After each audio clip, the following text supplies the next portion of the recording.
Oh, I see the timer Now going we're good, yeah. That's Sorry alright. about that. Everything happens for a reason. Yeah, I'll still put it on the website. But yeah, this is pretty interesting, that all the statistics that came at the beginning of it, where it said, you know when that was made, like a few years ago maybe? The documentary was 2013. Alright, so 2013, these are stats from 2013 from this documentary that we watched, Tough Guys 2. Violence, Manhood, and American Culture. That's the name of the documentary. And it says 86% of armed robberies are committed by men, 77% of aggravated assaults are committed by men, 87% of stalkers are men, 99% of rapes are by men, 90% of murders are by men, and 61 of 62 mass shootings were by men. And I looked up, because later we can talk about the mental health part, looked up like men and mental health stats, and Psychology Today says 75% of all suicide victims are men, and what that rate is a man kills himself every 20 minutes in America. It's crazy. Yeah. Why do you think that's so high with men? Well, I think that, part of, where masculinity crosses that line into being toxic is where the ideal of a man is, tough, and I don't cry, and I don't have feelings, and, all that, like the take charge attitude where, and we're forcing that narrative on to guys through, from the very start. Like if a 2-year-old boy is crying and a 2-year-old girl is crying, we're going to treat them differently. 9 times out of 10, the crying girl, oh, hey, honey, what's wrong? Mm-hmm. The crying 2-year-old guy, come on, just suck it up. Walk it off. Yeah. So they used to tell me, walk it off, son. Yeah, and that's, from the very beginning, and we can look at the toys that we give children. We give, like, little girls and babies, like, baby dolls, and people dolls, just dolls, and things that, work on communication skills, because the point of a doll is you start talking to it, you learn how to nurture something. We give tools to little boys. We give them footballs, trucks, stuff like that. We don't give them communication toys. So from a very early age, when the girls cry, hey, what's wrong? We're encouraging them to talk about their feelings, tell us what's wrong. And then when the little boy is crying and we say, walk it off, suck it up, he's kind of learning if there's something wrong, we don't talk about it. Mm-hmm. And I think that it's a double standard. And while necessarily you've got to teach your kid, you don't cry at the drop of a hat, they do have to develop those skills of like, hey, it's okay to talk about my feelings. I might cry sometimes, but that's healthy. Yeah. And I think because we start that at a young age, men become very emotionally stunted. And in turn, like their psyches get kind of messed up when, they start to express like an emotion in a friend group and you're put back into, the masculine box of, don't be a fag, or, oh, I care about this girl, I want to take it slow, you're being a pussy. Yeah. When they start showing those signs of, which really is just compassion and empathy, basic human traits. Like good human traits. Yeah, they get put back into that, but that doesn't mean they don't have those emotions. Right. I don't think that means that men aren't sad, and the only emotion that is acceptable for men to show is like anger. Right. Men get pissed off and punches a wall, it's all right, but like a man to cry, there's some ridicule going on with that. Something must be wrong with him. So I think that men learn from a young age to kind of just stuff it all inside, and that leads to higher suicide rates because men, I also looked, that same article was talking about that they have much lower rates of mental health service use. So men are less likely to reach out to get help. So you're saying men have there's less men that are getting help for mental issues. Yeah, so less men in therapy or less men like going to get on medication or see a psychiatrist. And I think that's because of the narrative of just be a man. Yeah. Just man up, or there must be something wrong with you, just power through it. And I think that really hurts men because they grow up into adults that don't know how to process their feelings, you know, and they've got years and years and years of just unresolved traumas inside of them, and they're expected just to function as people, and that's not fair to them. Yeah. And I think that's why the suicide rate is so high for men.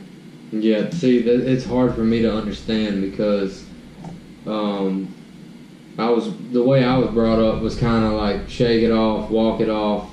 Yeah. Nobody ever told me don't cry, but it was pretty much like an unsaid thing, like you don't cry in front of people.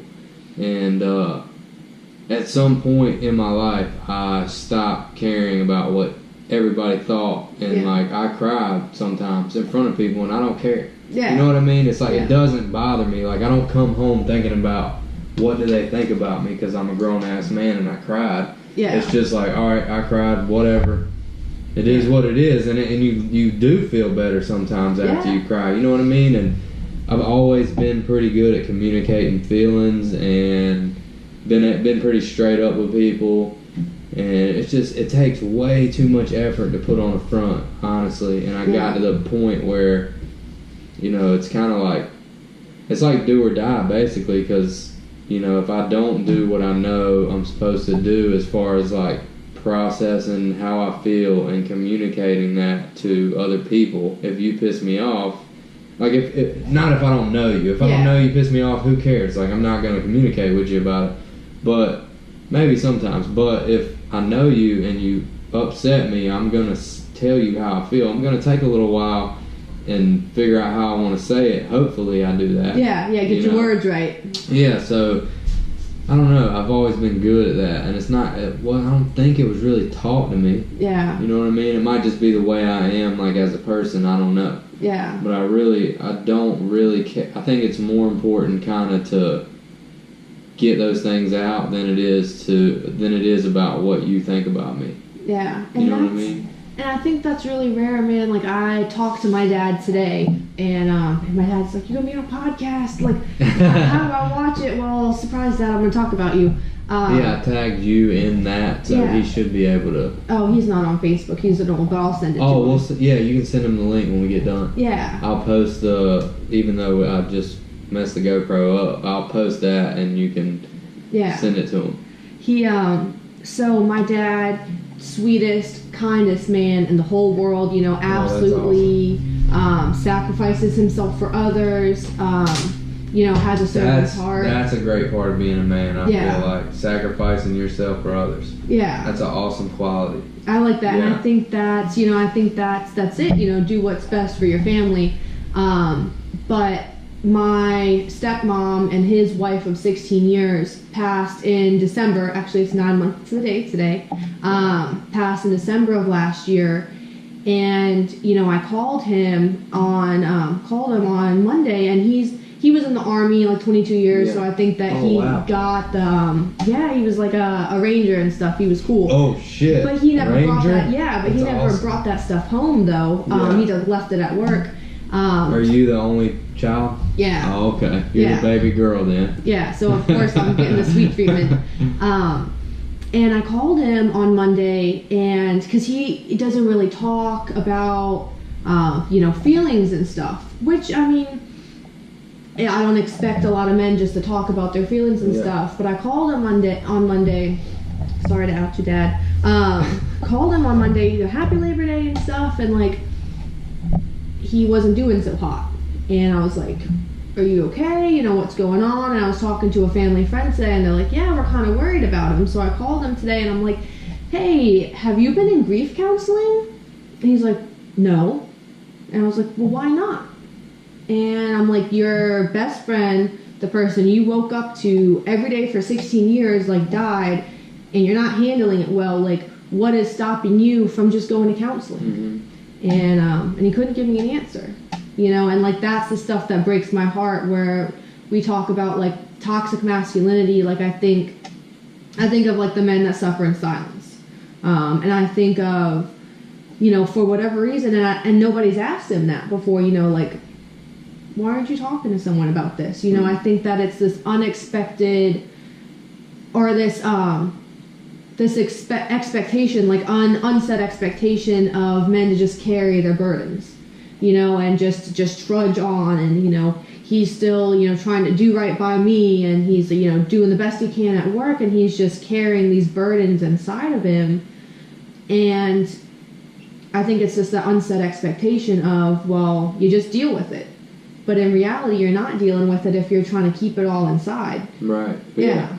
I agree 100%. So, and I was thinking about that on the way here, because I called him on the way here. I was like, dude, what's wrong with you? Like, go talk to someone. You're not going to die. Yeah. And he was like, well, it never occurred to me. You know, and I think that's where it is when it talks about men not seeking help for mental illness like nearly as much as women. I think that's it. Like, they're not, the tools aren't given to them like they're given to women. Like, you know, they're not pushed, hey, I think you should talk to someone about that. Yeah. You know, I know a lot of men who go through like tragic things and they just don't speak about it. You know, like war veterans, they come home and have such a hard time adjusting to society, and a lot of them just don't talk about it. That's very true. Yeah. Very true. And I think that's where it becomes It's gotta be toxic for your soul. Too. Yeah. You know what I mean? Like the whole, who knows what those dudes have seen, you know what I mean? Some of them, and especially Vietnam vets. Yeah. They probably saw some terrible shit.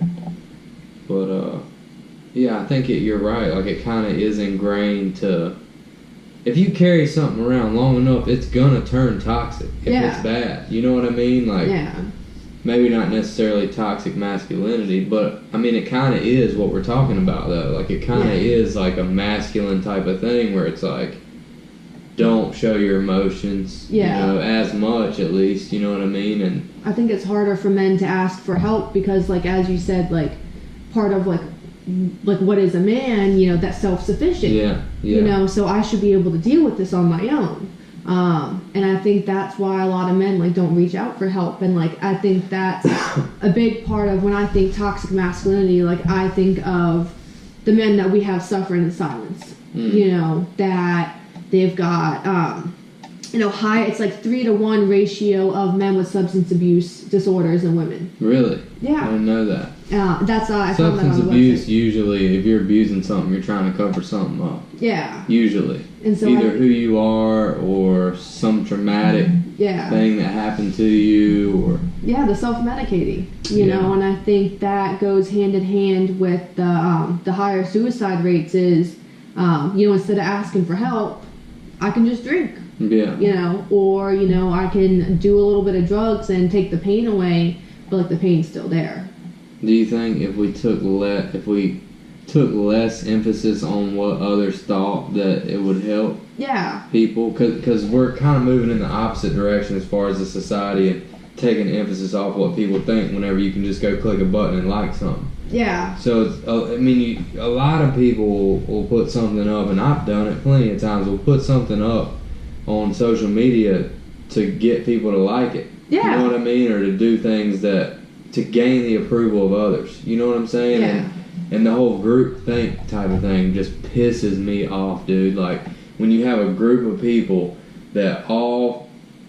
Dude, let me say this. Group think, if you're part of some, like, group think type of thing, like, that means no one's thinking for themselves. Yeah. If you're not, if me and her agree on everything we talk about always, somebody's not using their brain you're here. Drinking the Kool-Aid. Yeah, you're drinking the Kool-Aid. And so that shit pisses me off so bad, the whole group think, like, alright, so if I'm a Republican, I gotta believe this, or if I'm a Democrat, I gotta believe this, or if I'm a UFC fighter, I gotta live my life like this, or if I, you know, that type of thing. And it's like, do you think the way society's going now is probably in the wrong direction or the right direction as far as putting too much emphasis on what others think about everything? I think that we are becoming more accepting of, like, the not so masculine male. I think that it's becoming more prevalent where like men, I mean, in my experience, men meeting more men that don't fit that stereotype. But also at the same time, I think that it's easier to push men into that box because of social media, because of likes, and because I want to seem cool. And when the documentary was talking about school shooters, I think that's the perfect narrative. Yeah. For a school shooter, someone that's been bullied, been tried to push into the box. Kind of maybe feminine. Yeah, maybe they look feminine or less masculine. Yeah, maybe that might be a good way to say it. And pushed for that bullied, and they're trying to regain that power and control, and lashing out like that. So many of them seem like that's the root. It seems like it. Yeah, and I'm sure there's, I know what I liked about the documentary was it addressed that, other people have taken different approaches to looking at, what's the reason for school shooters. They've looked at like guns, violent video games, all these psych meds we're putting kids on at like 10 years old. That shit's crazy, yeah. isn't it? Yeah, and a lot of them were on psych meds. All this stuff, but like nobody's looked at like, does masculinity play a role into it? And if we want to, because they end up saying like, oh, he was just like a poor, mentally ill, bully kid. Well, then let's look at it. What pushed him, like if that's like the narrative, lots of like women are bullied, but why are, men the ones reacting like this? Oh, that's a good point. Yeah. I never thought about that. And I think it's because we show a powerful man as someone who is aggressive. And I think that in a lot of movies today, I forgot the word for it, but it's someone who like reclaims, it's like when someone becomes the hero, they go and like reclaim their power. It's like the rejected kid like gets revenge on someone, and we glorify that revenge. Like there's some show on Netflix with one of the girls from Disney Channel. She's in it now, but like it's the girl who used to be overweight and she was bullied for being overweight, and then has her jaw sewn shut because she got into an accident, loses weight, and now she's hot. And she wants to get revenge on all the people that bullied her. So she, does crappy things to them. And I think that we see a lot of shows and movies where the plot is the bully kid gets back, claim it's like some, I don't want to say vigilante. Like revenge, though. Yeah. And I think that revenge. Yeah, and I think that we're showing men like, hey, if you are angry at the way, people are treating you, at the way, society is telling you if you don't fit this, you're completely unacceptable, they see that as the option, to get revenge, and I'll be famous and I'll be justified, and, I'll go down as a hero because I showed them. As much as we like to believe that the things we put into our brains don't play an effect on our everyday real life decisions and thoughts, that's just not true. Yeah. It's just not true. Like, if I'm listening to young Guise all the time, I'm going to want to sell cocaine at some point. I'm going to think about it at some point. Just the way I'm wired, if that's all I'm listening to, it's like at some point I'm going to think about hustling. You know what I mean? And I feel like the same can go for violence. Like, if I'm sitting on a screen all day playing Call of Duty or whatever, just tearing people up, murking people off like all day long, it's kind of like, how can that not come into your thought process when you're out doing stuff? Yeah. Because even whenever, because I got a concealed carry and I carry a firearm sometimes, and I really don't carry it that much because when I carry it, my thought process is different. Like, I always think about worst case scenario. Like, if I walk into this, it's weird. Yeah, that's I walk cool. into this store, I'm thinking, all right, well, if this guy does this, like, I'm gonna have to pull it out, and and it's just like crazy because I'm 28 years old and nothing really, really bad's ever happened to me that I haven't put myself in that situation. Yeah. And like now I don't really.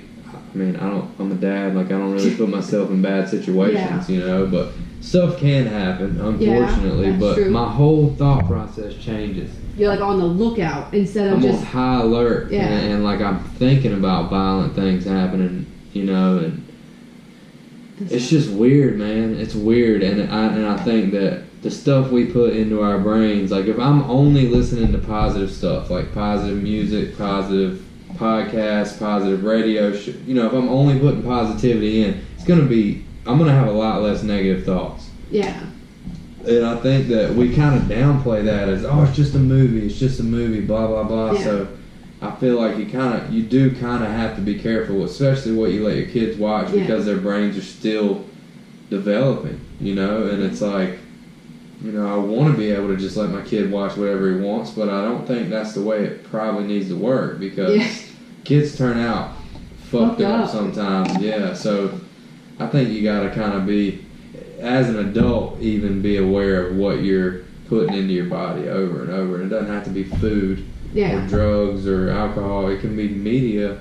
That whole documentary, a lot of it was about the media. So I realized that, like I put media issue, dominant ideology. Yeah, I think that's they talked about that, and they were saying, see, I always wanted to put it off on testosterone.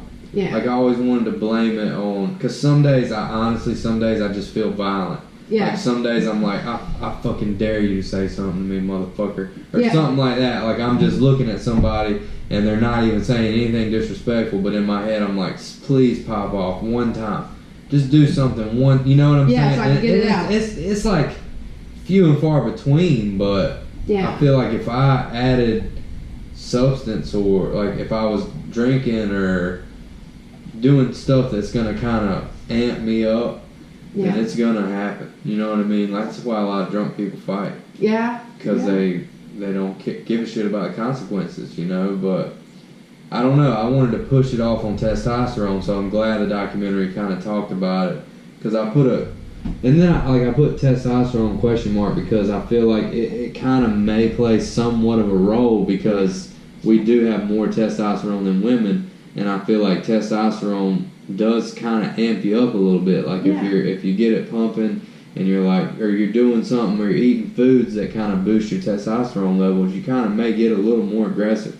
Yeah. It doesn't have to be in violence, but because it talked a lot in there about it was talking about how it's wrong for violence to be the first solution to the problem. It's like that needs to be the thing that if all else fails and there's no other way to solve this problem, sometimes violence is the only answer. Unfortunately, that's what I believe. Yeah. And it's like, okay, well, if you're not going to stop harming this person, I'm going to harm you. And I feel like that's just what I believe. It doesn't mean it's right. It doesn't mean somebody else is wrong. It's just like, violence isn't the answer most of the time. Yeah. To me, that's just the way I think. Like, sometimes people need their ass whooped, and unfortunately, you can tell sometimes with dudes, somebody that hadn't had their ass whooped before. And it's just like a mental, like, I don't know, like I feel like some people will really push you if they hadn't been, like if their parents didn't whoop them, or like they didn't get spanked when they were little and they didn't have some type of fear. Yeah. I feel like fear kind of also plays a role in toxic masculinity because guys can be scared of certain things or being portrayed in a certain way, and like it talked about homophobic in there, and it talked about I just wrote fear of being demasculinized. Is that a word? Demasculinized? Emasculated. Yeah, there you go. Fear of being emasculated or what others think, or like losing control of your own self, kind of. And I think fear can, because for me, like that would be, those are some of my fears. Not what others think as much, but I think a lot of people have a fear of what others think about them. Yeah, I think that's common. Yeah, and I think it plays it. Because if the bullied kid didn't give a shit about what the bully was saying, he wouldn't go shoot at school. Would it really affect him as much? Yeah. I don't know. I mean, it depends on if it got violent. But if it's just words, it's kind of like, okay, well, how much do you really care about what this person's saying? Yeah, it's not good to say mean shit to people. Yeah. But it's also not good to care that much about what other people think about you at the same time. And I feel like it's human nature to care a little bit. You know, I think it's good to care a little bit. Yeah, it keeps your ego in check. Yeah, it keeps your ego in check. But when you get to that point of like what you say dictates how I feel about myself, that's unhealthy. And I can see how that can become toxic as well. And do you think that's because we don't talk to men about self-esteem? And I didn't even think about it till just now, but I know... I don't think we really do. I don't think we really do talk to men about self-esteem. And that's crazy because, I did when I was in Charlotte, we did a Dove workshop for girls' young women's self-esteem. So we did, 9 to 13 when girls' self-image is in the garbage. Like, the hardest time to be a girl is like 9 to 13. You're going through puberty. You're seeing all these images of the hot models, you know, you're seeing all your classmates, and you're looking at, and like the hormonal changes. It's like girls start cutting themselves at that age, like a lot of eating disorders start at that age, you know, you want to look like them, but you look like you, and like the self-esteem is in the gutter. So we did a lot of like, how do you think critically about the media, you know, how do we, and plus girls being catty, you know, how do we build self-esteem, you know, and growing up as a girl, you know, I've had, I don't know, it's more commonly talked to like girls and self-esteem, and you got to learn to love yourself, you know, because I think we expect women to be insecure, but then I think it goes with that tough guys that like, I'm confident, I'm a man, and I think that we forget that men get insecure. Yeah, no matter what the front is they're putting on, I think the more front that you put on about not being insecure, probably the more insecure you really are on the inside. Yeah, and I think maybe because we don't have the same talks with boys as we do with girls, that like that self-esteem talk, that it might develop that fear of I need that acceptance from others because they were never taught, you know, that self-love.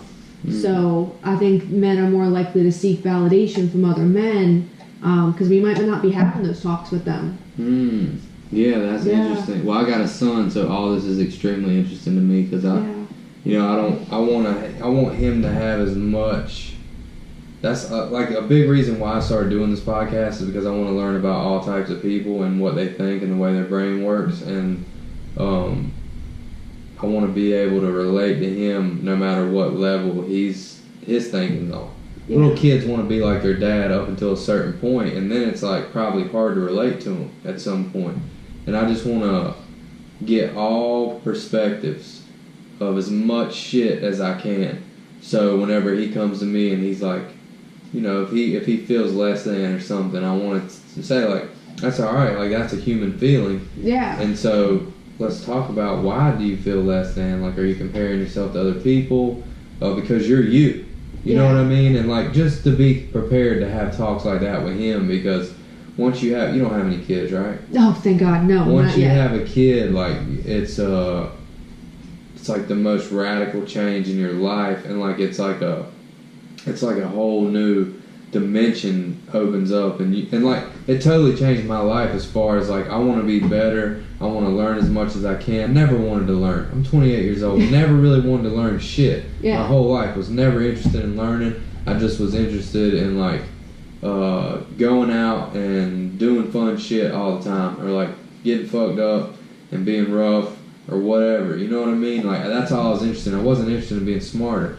But ever since I've had the baby, I just feel like there's like something happened, like some type of flame got ignited that was never there before, and like I want to raise him the best I can, and I want to have as many perspectives as I can for myself and for him, because he's getting to a level where he's repeating everything. Yeah. So like he's getting to like I flipped out here the other day because there used to be not that sign but another sign. It was a wooden sign, and it was sitting up there, and I slammed the door. I shut the door, and it fell, and the corner hit me right on the head. Ooh. I was pissed, bro. Like, it immediately, I felt my whole body get hot.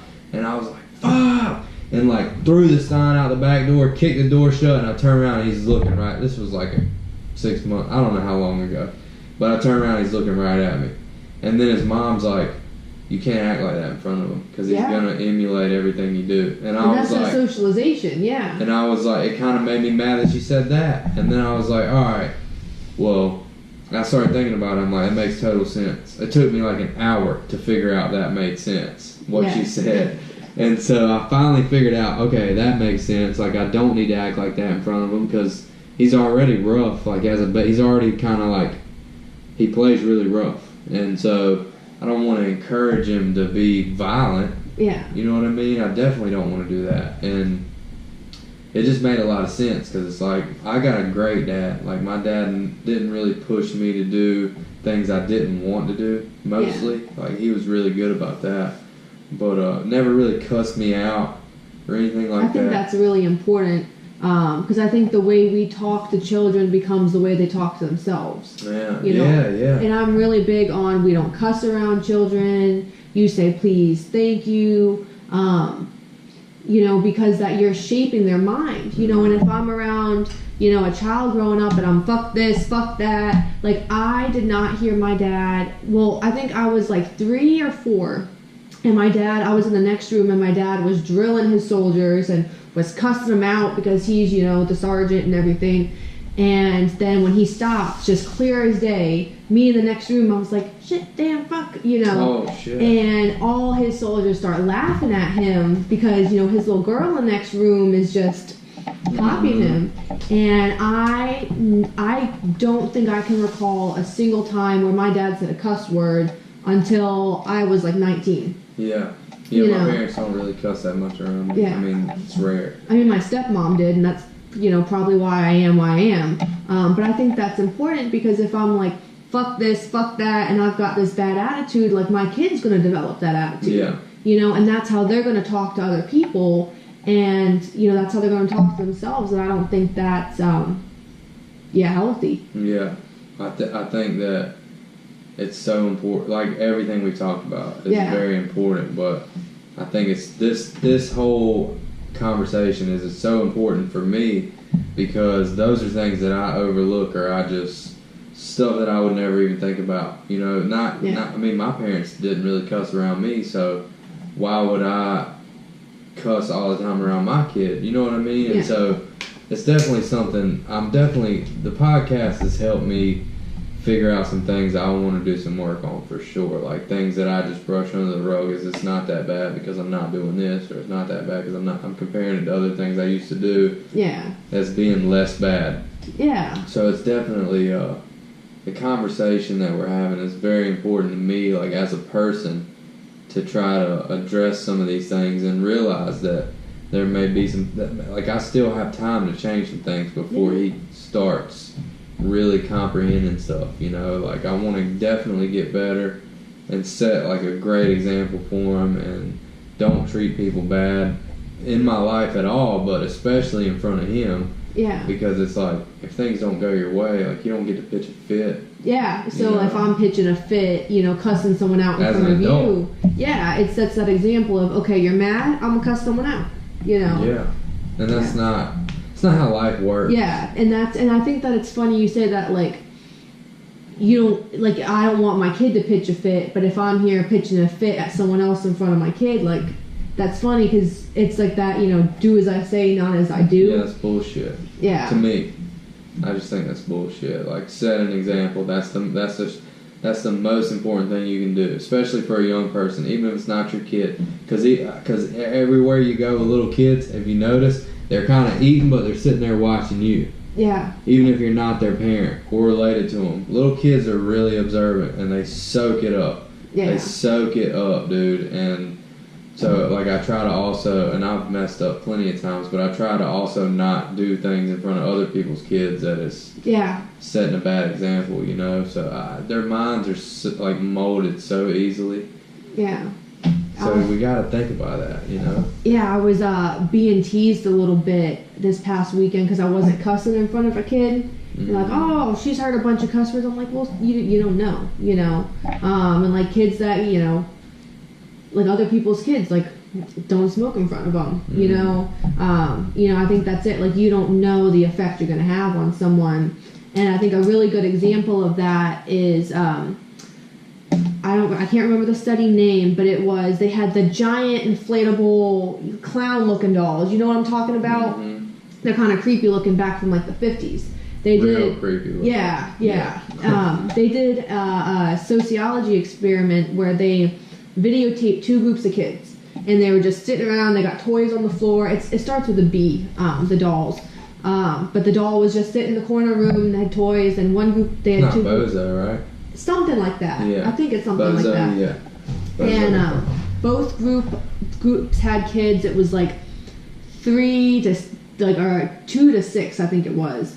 And an adult walked in while they were playing, and one just started punching it because, you know, if you punch it, it comes back. Mm-hmm. So one was punching it, and the other went up and was just pushing it and waving and talking to it, and then they left, and they videotaped the kids, and after that one adult left, the kids, that the adult was being kind to the doll, went up and they're just kind of looking at it and checking it out and, waving hi. And the other ones, they started, it's actually pretty creepy. You should watch the footage. Start pushing it, punching it. They start taking toys, throwing toys at it, beating it with toys. What? Yeah. Because one adult was violent with it and the other one was not. Yeah. And so it set the example, is what you're saying. Yeah, and so that's, I think definitely when we show these, big gory movies or violent video games don't have an effect on kids, even though the FCC has literally said that there has a negative effect on kids, but they still won't do anything about it.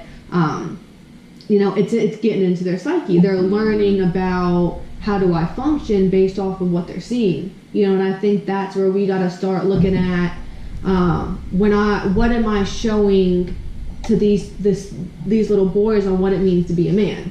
So if they're seeing, Scarface, if they're seeing, even like Superbad was an example of sexual aggression, just trying to get a girl to sleep with you, they're gonna start mimicking that behavior. Yeah, it's kind of like you're good. It's kind of like peer pressure almost. It's like peer pressure to be a certain way and conform to how, like that group think bullshit. Yeah. I just can't stand it, dude. Like, I can't stand that type of stuff where it's like, well, society says you need to do this. So, like, I don't drink. So whenever I go somewhere and everybody's drinking and they're doing a toast or something, I don't feel bad about toasting a glass of water. And I don't give a shit what you think about it. And I also, if I'm walking around and I don't have a drink in my hand, that's because I don't want a drink in my hand. So it's like when you offer me it, it's like, no, I'm good. Yeah. Don't take it past there with me because you're gonna get an earful from me. You know what I mean? It's like, what are you pressuring me to be like you for? It just doesn't make any sense to me. Like, I don't pressure other people to be like me because we're all different. So to me, it just blows my mind how the whole, dude, somebody will get a pair of fucking Yeezys, and then there'll be 10,000 people with those stupid ass shoes, and they're like $350. Yeah. And it's like, dude, really? You know what I'm saying? Like, you ain't got them ugly ass shoes just because this dude was wearing them, and they're ugly. Yeah. And you just went and got them shoes just because everybody's gonna be like, oh, dude, those are Yeezys, dude. Oh my God, wow. Yeah, dude, where'd you get those? And it's just like, bro, that type of shit, I just can't stand it. Or like, what's some other stupid ass fashion shit that people are doing? With the holes in the t-shirts. I'd probably rock a holy t-shirt, maybe, if I liked it. I would cut holes in my own t-shirt before I buy one. Yeah. I got raggedy ass t-shirts back there, 15 years old. But like, that's kind of the style now, which I don't have a problem as much with that, but just some things, it's like, I'm not going to go buy, basically the point is like, I'm not going to go buy something or act a certain way. I'm not going to talk to you about my sex life and make it sound awesome to you just because I want to gain acceptance from you as a man. Yeah. To me, if somebody does that to me, I'm probably not going to be friends with you because that shit is super lame to me. Yeah. Like, it's super lame to me if you come up to me and you're like, oh yeah, dude, I killed like $3 last year, man. Or like, I went to Outer Banks, dude, shot 150 ducks. And I'm just like, bro, I don't want to hear that shit. For one, I know because you're lying probably. And for two, like, you're just trying to gain my acceptance through some dumbass shit that like I could care less about.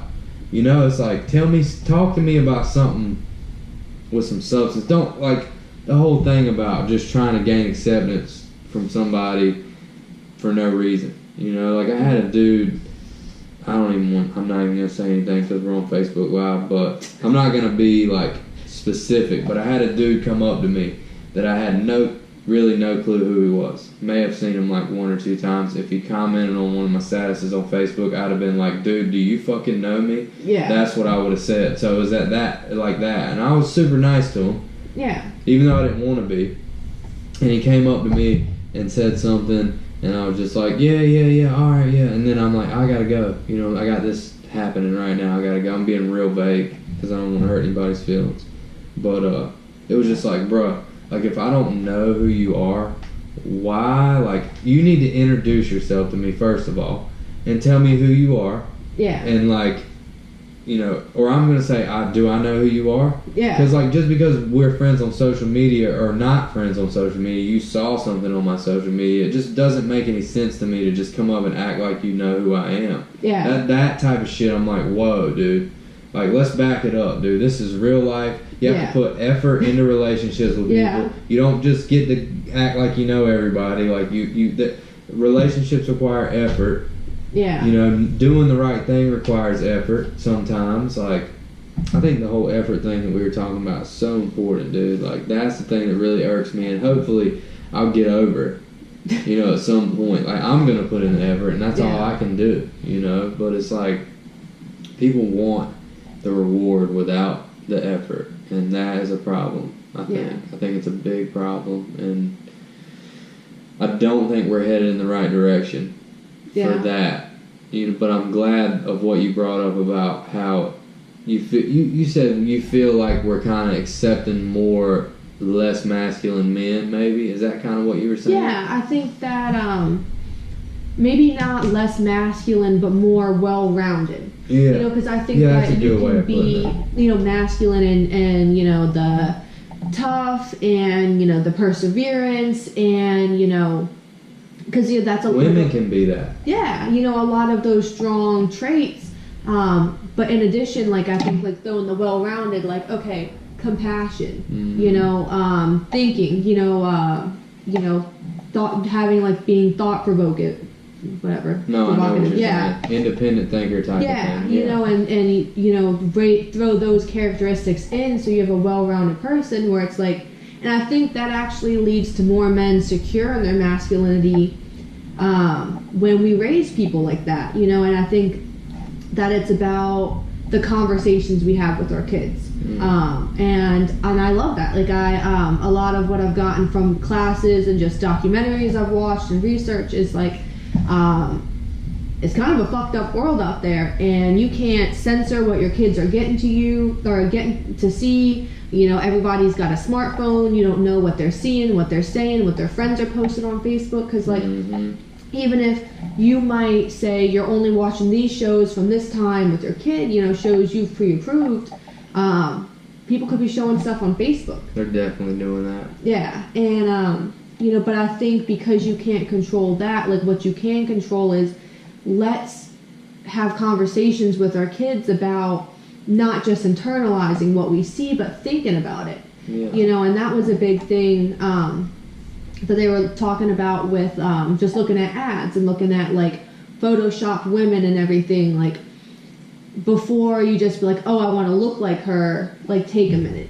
You know, before, you know, I go, oh, I think that's cool. Like having the conversations with your kids, you know, what does this make you think about? You know, how does this make you feel? Like, do you think this is realistic? Like, you know, how does this like impact like your day to day? Like have those conversations so we break down like the implicit bias. Like when I ask like, what does it mean to be a man? And you're like, oh, well, I feel bad. Like my first ones are like stereotypes. To kind of like get those conversations with them so they start thinking about what they're thinking. You know, so like, if you notice your son's just being a player or your daughter's being promiscuous, you know, have a conversation about it. You know, like, hey, you know, are you doing all right? Let's talk about it. You know, come from a place of like wanting to understand and wanting to better them. And I think we could prevent a lot of all of this, you know, the violence that we see. And I don't think that we can do it. I don't think any, you know, one of us can do it on like a mass level, you know, and change society, but I think that we can change as individuals. And I see more of, you know, like men like you who are like, yeah, I cry, whatever, get over yourself. I'm in touch with my emotions, very in touch with. I'm an emotional person, and that's fine. You know, like I'm not ashamed of that. You know what I mean? It's actually something I'm proud of, and like it's something that it's an asset for me. It's a benefit to my life because I can relate to so many different people. That's why the podcast is kind of easy for me because I can relate to so many people on so many different levels and then maybe make you think about something or you make me think about something that I wouldn't necessarily thought about. Like being a little like open-minded to other people and the way their brains and the way they live their life too, that I might not agree with, but it's kind of like I can always take something good out of something that somebody says, but I think being well-rounded is very important. It's a strong trait to have. And I think those people who are well-rounded and like are outspoken about it, open the door for more people to be like that. Mm-hmm. Open the door for like rebelling against the traditional narrative that we're telling guys, that to be cool, or to be a man, you've got to the man, did you sleep with her? Or have sex with a bunch of girls and be violent and be the best drinker and sports player and that type of shit. So I think like it's cool because I see more people like opening the door for like, hey, this is okay. Yeah. And that is cool. Yeah. So I'm glad you see it like that. Yeah. I'm glad you see it like that because I wouldn't have necessarily thought of it like that had you not said that. Yeah, and I think like talking to kids about what do you look for in a friend group? Because I think that a big thing is that fear of being rejected because, we want to fit in because we're policing men into this box of masculinity that if you don't fit this, you're ridiculed in the locker rooms and all that. Having conversations of like, what do you look for in a friend? I wish I would have had that conversation with me when I was growing up because I'm like, people who don't pick on me, that's who I want as a friend. Just gravitate towards those people, people who are easygoing. How can I fit in with them? But have that conversation. How do you pick good friends? Or what does it mean to be a friend and kind of help steer them towards the right peer groups? Yeah, because you are who you hang out with for sure. Yeah. You eventually will become that. Yeah. Yeah, that is important. That's very important. What class got you thinking about all this stuff? So when I went to UNC Charlotte, I went in the Women and Gender Studies learning community. Yeah. And it was funny because most of those people in the class just want you get like premier housing if you're in a learning community. So a lot of people just picked that because it sounded like an easy one to get into. But with the learning community, they make you take select classes with that in addition to your course load. So we took... So it's more work. Yeah. But it was good because it's something I was interested in, and we had to take like just like a general like history of feminism, like Feminism 101. We had to take a leadership course, leadership and activism, and that's where they had us, that was the class we did the Dove workshop for young girl self-esteem, and then they had us organize like our own activist thing on campus. So they're like, you pick a cause, you figure out how you want to raise awareness about it or talk to people about it or any of that stuff. You do it, take pictures and report your findings, and that was our final. And then we had to take... What'd you do? So I did... You knew I was going to ask. That's all right. I did women in Photoshop. So what I did... like photoshopping a woman, making her look like everybody thinks she should look. Yeah, okay, so cool. I did body positivity because we watched misrepresentation in that class in addition to Tough Guys. What's misrepresentation? Another documentary? Yeah, on the media as well. Let's do another one about that. Okay. If you want to, I'll watch it. Yeah. If you can get me if we can bust up into the thing, I'll watch it. We can do it. I enjoyed that documentary. This one's really cool. It's that one's on Netflix. So I won't have to, hack into UNCW for you. We can do it legally. Yeah, that one's going to be legal to get that done. But I'm like, why? Because I was looking, I'm like, well, maybe I don't mind spending $15-20 to buy the documentary, but it's $350 for Tough Guys too. What do you mean, why? Because it's an academic resource. So, and I was like, what is this? It should be available to everybody. Yeah, like you should not hide information from the public. Withholding information. Yeah, and it was some fucks. Yeah, and I was like, I was looking on ways to access it, and then you have to be like an instructor to download it. How'd you get me on there? My friends UNC. Don't incriminate yourself. Okay, that's right. I have a UNCW password, and if you are you're a member of UNCW, you have free access for it. Okay. Yeah, so as long as you're part of a university, you get to view it. I kept doing it without the exclamation point. Yeah. And it kept saying wrong password, and I'm like, why? And then I kept looking at it and never saw the exclamation point. And then I was like, okay. And then I was just being excited. And then I saw, I just didn't pay any attention to it. And then I saw it, and I'm like, oh. So I figured it out, watched it last night. Yeah, I was just sitting here. It was cool though, because I've never done actual research for a podcast, and I just bought this notebook and put my sticker on it. So I'm gonna start doing really cool. if somebody wants to do something, I'm just gonna take notes and have a little more structure, because I'm not that good to where I can just. There can be more structure to it. You know what I mean? So that's cool how you kind of push me to be better in that area, because I was, I could probably remember some stuff in the documentary, but just some stuff stood out to me. I want to just look at this we've talked about a lot. I put what culture teaches boys what it means to be a man, so we've talked about that. What are we teaching our kids? That's been a big part of our conversation. The wussification of America. Wussification of America. Yeah, how all the news outlets are the wussification of America. We have to reclaim. Republicans try to use that to stay in that old school conservative mindset of these are snowflakes. Yeah. So conservatives, they try to use that aspect to guilt trip people into thinking that they're soft just for the beliefs that they have. That makes sense. Yeah. So did you notice that every time they were saying wussification for America, it was Fox News? Yeah, Rush Limbaugh. Yeah, I was looking, and I'm like, hold on, Fox News. Okay, well, we see your political agenda and how you try to gain followers in your group cult. and it's cool. I love media analysis, and that's I wanted to work for the FCC one day, but I think there's other plans for me. Maybe we'll see. But the looking at that stuff, because it's it's an agenda, but who's being hurt by your agenda, and people buy into it, on both sides.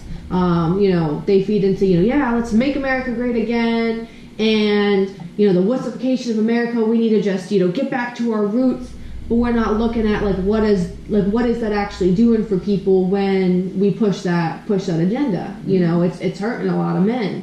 And I can't get behind that with my morals. But it was cool that we were talking about that, because the alt-right groups, right? Mm-hmm. The Nazis, is it Nazis that are alt-right, right? Or just straight up white supremacists, right? Yeah, it could be all. I think they just throw the word Nazi around a lot. Yeah. Yeah, they do, because it's more like white supremacists. Yeah. Just because they got a fucking swastika tattooed on them doesn't mean they're a Nazi, right? Yeah. Or does it? Well, I think that it resembles Nazism, but I'm that's another core of beliefs. It might not be the same exact beliefs, but you're not a German Nazi, bro. Yeah. You're an American white person. Yeah. They got a swastika tattooed on them. Yeah, but I think because there's so much white supremacy and hate behind it, that people are Nazi. Yeah. But I wrote down some notes about that, because there's been a huge rise in people joining these alt-right groups. That these terrorist organizations are recruiting men who feel threatened, and feel insecure, and a lot of it is white middle-class men feel threatened in the push for equality, because it's kind of this is what's going to happen to me, what's going to happen to me, because you see how people of color and women are a lot of times more oppressed than men. Well, what's going to happen to me if I'm not on top?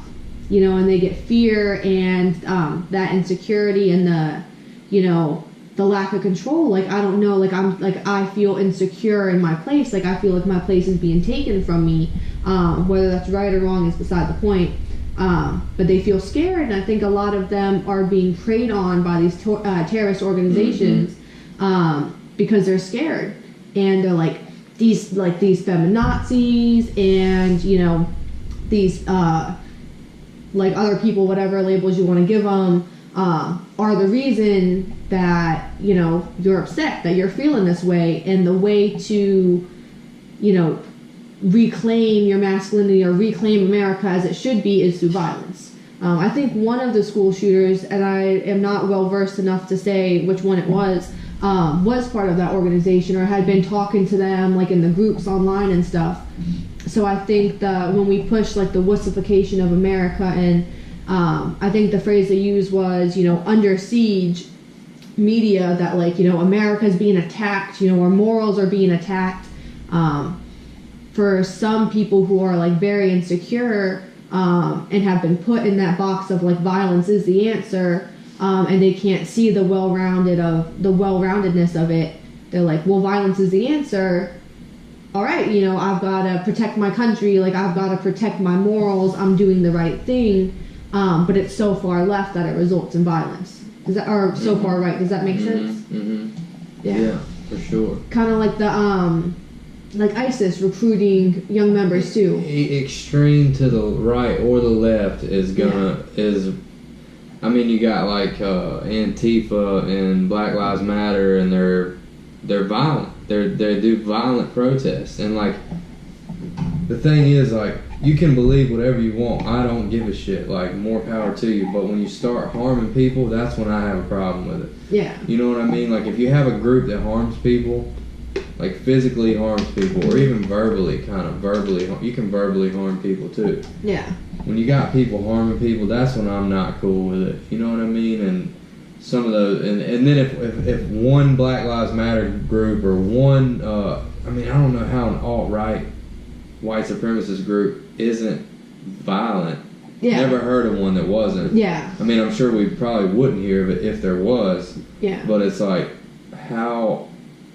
I don't know, because every time I've heard the white supremacy and KKK and all that shit, every time I've heard about any of it's been like their agenda is violence. Yeah. You know what I mean? So it's like, I don't know. I think those groups really don't do really any good. Yeah, and I think they don't do any good. And I think the whole thing you said about them being fearful that their place is going to be taken, which is true probably in most cases, that they're scared that they're going to be overrun by blacks or Mexicans or whatever, that dumb shit. Like, so they're scared of that, and then people want to deny that. People want to say, well, you already have equality. Well, if everybody's already equal, what are these people scared of? Yeah. What are they scared of being taken? Yeah. They obviously think that there's superiority in society. Yeah. Which, there's a lot of truth to that, because, I mean, like we were just talking about, in the 50s, they were beating the hell out of women on film and, like, actually doing it. And it's like, there was a lot of, like, women couldn't vote. And women were expected to work a certain job and, like, things like that. When you look, or like black people couldn't go to the same school as white people. And you look back at that, you're like, holy shit, that is crazy. And it was just like, we think of it as hundreds of years ago. Yeah. Not even some of that shit. Yeah, and that's why, like, a lot of our school systems, there's still that inequality. Like, low-income schools are so bad, and a lot of, like, people of color, like, live in that community. Yeah. And it, like, perpetuates that, like, systematic oppression, because they don't get to get out, because they're not in the good schools, because those used to, they used to bus them to separate schools, and now they still got the crappy school, even though it's, desegregated. Yeah, well, it's desegregated. Most of the inner cities are black people. Yeah. And most of those people never go outside of that city. So that's like all they know is that little bubble of that shitty ass place that they live. And it's like, okay, well, we go, we live in Wilmington, but we go to different places if we want to and experience different things. And it's like, I feel like that, like going on vacations or like getting out of your little spot that you live in the world of like billions of people, it's so important to go see how other people live. And it's like, okay, well, this isn't the best I can be. Like, the chart in my head show that, okay, you can only be this. If you live in Chicago, you can only be here if you're black. Yeah. Like, no. This is America. You can move wherever you want. You can be whatever you want. And it's like, yeah, there's going to be more obstacles for some people than there are other people. Yeah, some people start out in a better spot than other people start out. Some people got a shit like when they're born, there's a lot less chance they're going to succeed. Yeah. Because there's a lot more adversity and a lot more steps in their way. But if those people, when they're persistent and they do it and they succeed, they're the ones that turn out the best. Yeah. Like, they're the ones that are like, when you listen to people and you look at a lot of the actors and a lot of people like that make it, so-called make it, a lot of them had shitty childhoods. And a lot of them didn't have things handed to them. Yeah. And they learn that you have to go get it. You have to get out there, and nobody's going to hand you shit. You got to get out there and you got to go get it. Yeah. And I think that being caught in that little bubble of those inner cities that are oppressed, systematically oppressed, that's not going to, like, we have to do something about that as a country. Like, something has to be done. And, it's just not cool because I didn't grow up like that. Yeah. And I was in a way better place than probably most of those kids. Just from the start, I was in a way better place without having to put any work in. Yeah. Just being born where I was born, in the spot that I was born, I saw opportunities, Like, I saw things. You can do this. You can do that. You can do. I think a lot of those kids don't believe they can do anything but what their family has done, or live in the projects, or grow up to be a gang member, or have violence in their life all the time. I don't know, it's sad when you think about it. It's very sad. And I think, media plays a part in that too. Like music. Like, if it's like I achieved success through, drug dealing. And I feel like that's like really controversial to say, because people are like, like, that's racist to say, like, rap music, says stuff like that. But like, like that music is marketed towards people where that's their reality, and to keep listening to that, reinforces that idea. And I think, like, a big problem is our school systems. For my English final last semester, I wrote my final on problems in the education system, and the problem was, why are we spitting out kids who are underqualified and disenfranchised? They feel like they have no power, and they are unqualified to go into the real world.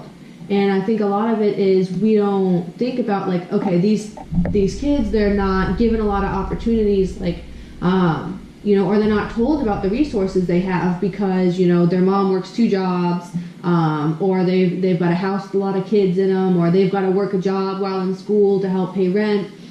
And they're more focused on, like, realistic problems, where it's not like, oh, let's go in some extracurricular because this will look good for college applications. And they're not taught or, like, told a lot of times, like, Goodwill will give you a free suit if you have a job application.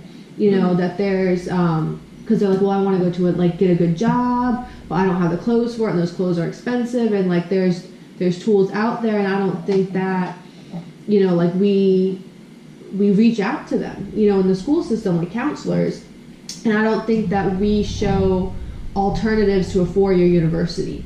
I think that high schools, they make money off of go to this 4-year, get your bachelor's. You're not going to be successful unless you have your bachelor's. And I'm like, dude, you can become a welder, make $20 an hour, and I think that's like 1.5 years at community college. Mm-hmm. So that's like going to be $2, maybe $3 grand total, which isn't that much, like, loans if you got to take out loans for it. But there's a lot of trades, and our trade industry in America is, like, really being hurt by people going to 4-year universities. Like, they need jobs. They need people to be welders, be electricians, be plumbers, like, these things that make $20-something an hour, but they're not seen or, like, shown to kids, like, that could take them up out of the inner city, and give them a life where they could pass something better on. But I think that they've been fed this, you're never going to be anything, Their just confidence cycle. Is really low. Yeah. I think it's important to, like, try to build people's confidence, and then also not just put all that on the teachers, but also put it on other kids' parents too, because if you're taking a kid to school and you see that there's a kid that doesn't have nice things and they probably don't have the best life at home or whatever, I think it's important to try to include that kid maybe in your family and, like, see if you can do things with that kid and at least show them that there's, like, everybody's life isn't the same. Like, everybody's life isn't worrying about every single dollar that comes into the house. Like maybe like we go do extracurricular stuff. Like you should come with us and just see what it's like, because teachers can't do it all. You know what I mean? There's only so many of them. So I think it's important to, like, as a parent, to be aware of other kids. You know, maybe they don't have it like you have it. You know, and like try to show them that. Because even if you're not living in an inner city, you could be living in hell, like here in Wilmington somewhere, you know what I mean? And there's still projects here.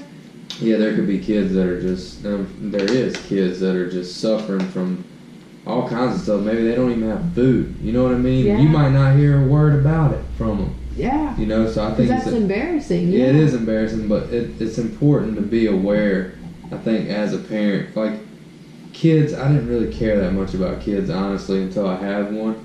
And then now I see the importance of, like, the imprint that we leave on. We leave on imprints on kids. Like, Kristen's little girl, you know who I'm talking about?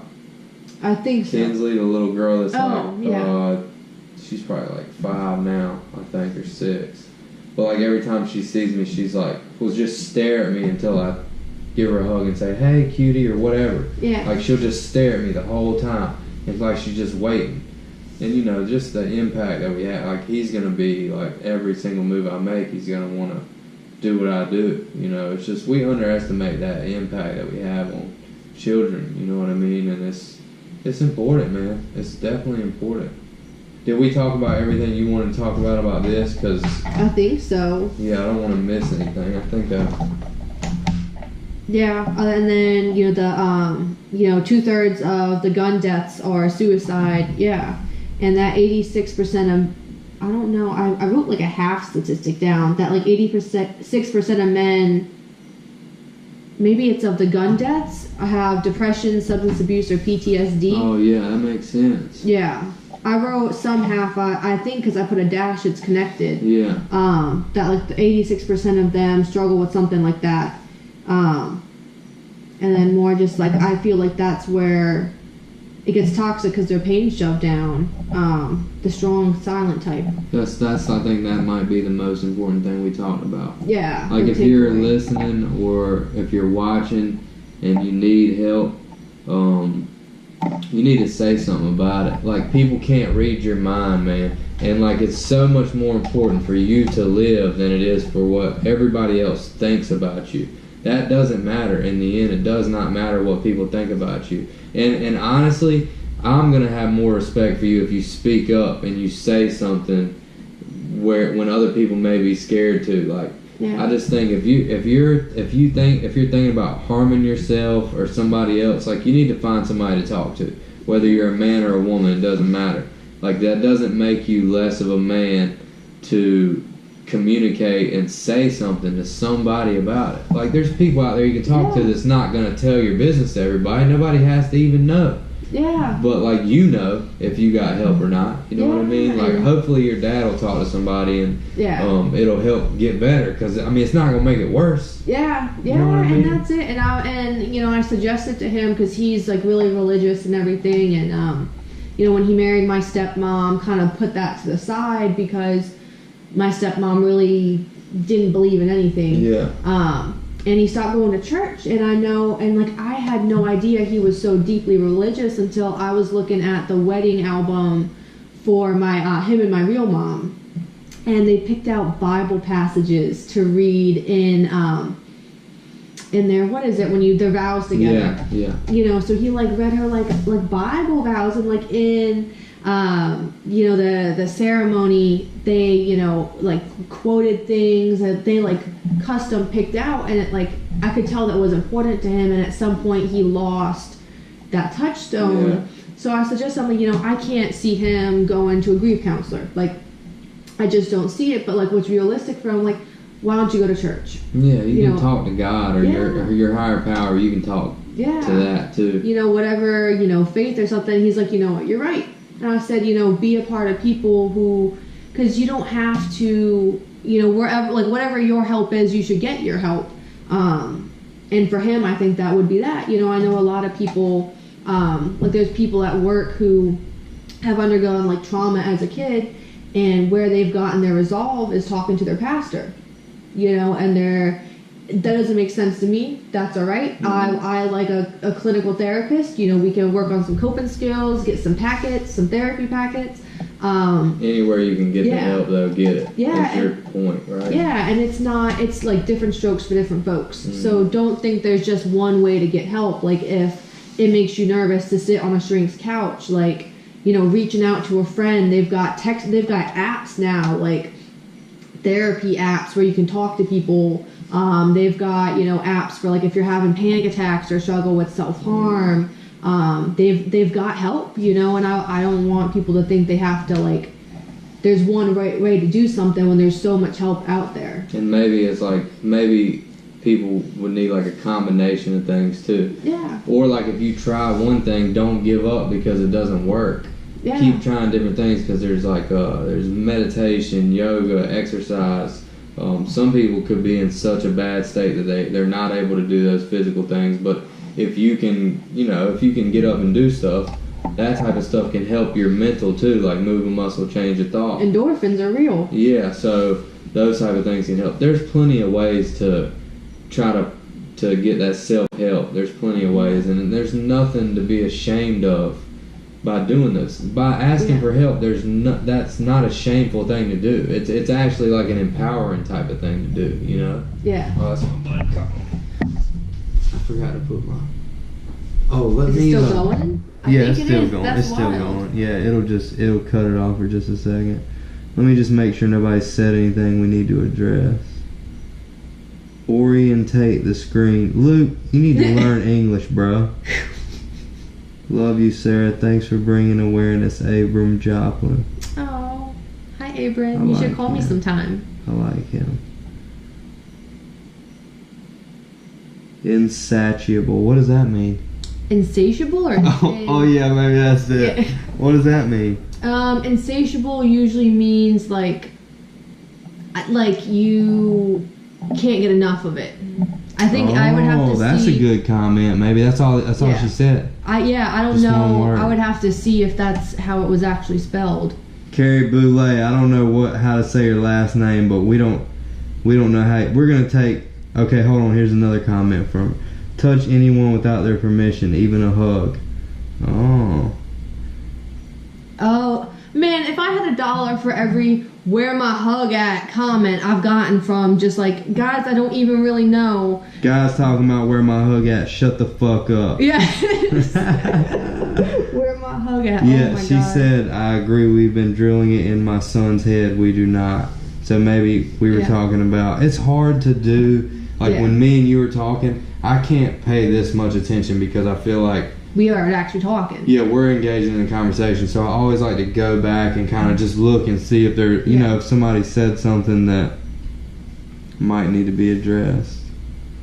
A man is someone that will serve his community. I like that. Yeah, that's a good definition. I like that. Maybe we should start like redefining what it means to be a man. I think we kind of are. We kind of are just by doing this, which is cool. And then people can get to know me a little bit better that don't necessarily know me, and just don't act like you know me when you see me if you don't know me. You know what I'm saying? Introduce yourself, please. I'm not a celebrity, dude, so I don't know how to react to that type of stuff. Like if you're gonna act like you know me, just people need to learn fucking manners. Yeah, well, manners are like this. Oh, yeah.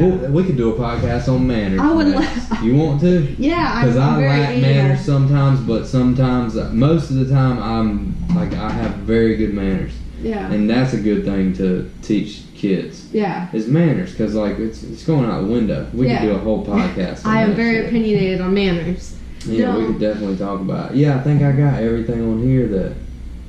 Like violence should be last resort. Yeah. If it has to happen, I don't know if that's even something that has to happen, but I put this because I felt like some of the documentary was making men feel bad for doing manly things. Yeah. And some of it was kind of extreme, but you broke it down at the beginning of the podcast, the difference between masculinity and toxic masculinity. Like being masculine is not a bad thing. Yeah. But like toxic masculinity, it kind of ends up bad every time. Like it harms somebody, even if it's just that one person. Yeah. Or somebody's getting harmed along Yeah, or if it's the, when it was talking about, like, it impacts, like, people's, or men's ability to have, like, relationships with others, not, like, platonic and romantic, like, that, like, unable to build emotional intimacy, like, inability to talk about feelings, like, hey, I'm scared, or hey, I'm really worried about this, and that's not good for the psyche, and that's not good for the people around you.